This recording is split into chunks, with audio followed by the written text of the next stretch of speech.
পৃথিবী থেকে হু হু করে কমে যাচ্ছে বালির পরিমাণ। প্রাকৃতিক উপায়ে যে পরিমাণ বালি তৈরি হয় তার থেকে অনেক বেশি বালি মানুষের কাজে লাগে।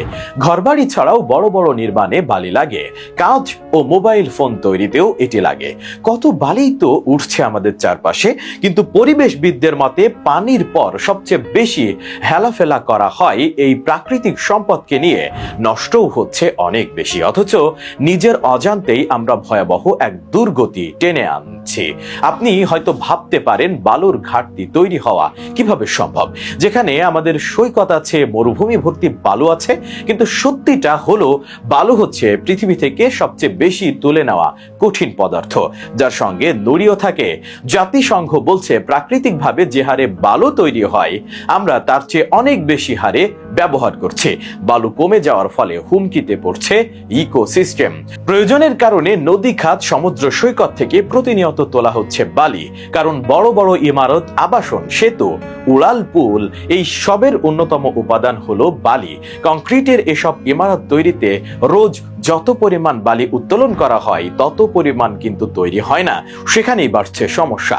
জাতিসংঘের পরিবেশ প্রকল্প ইউএনইপি দেয়া তথ্য মতে 2012 সালে বালি দিয়ে যত নির্মাণ হয়েছে তা যোগ করলে গোটা পৃথিবীর চারপাশে বিষুব রেখা বরাবর 88 ফুট উঁচু প্রাচীর দেওয়া যায়।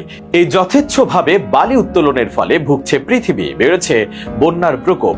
ওয়ার্ল্ড ওয়াইল্ড লাইফ ফান্ড বলছে যথেচ্ছ বালি তোলার কারণে মাটি আলগা হয়ে যায়, সে কারণে বন্যার প্রবণতা বাড়ছে। নদীগর্ভ থেকে ক্রমাগত বালি উত্তোলনও বিপদের মুখে ঠেলে দিচ্ছে পরিবেশকে। নদীগর্ভ থেকে বালি তোলার ফলে ক্ষতিগ্রস্ত হচ্ছে সেখানকার বাস্তুতন্ত্র।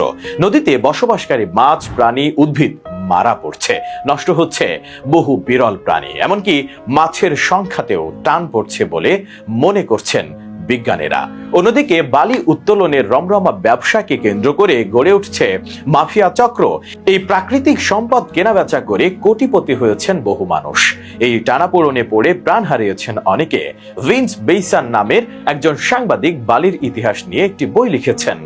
সেই বইয়ে তিনি জানিয়েছেন মাফিয়ারা কিভাবে বালি পাচারের জন্য পুলিশকে ঘুষ দেয়, তাদের সাথে সখ্যতা গড়ে তোলে।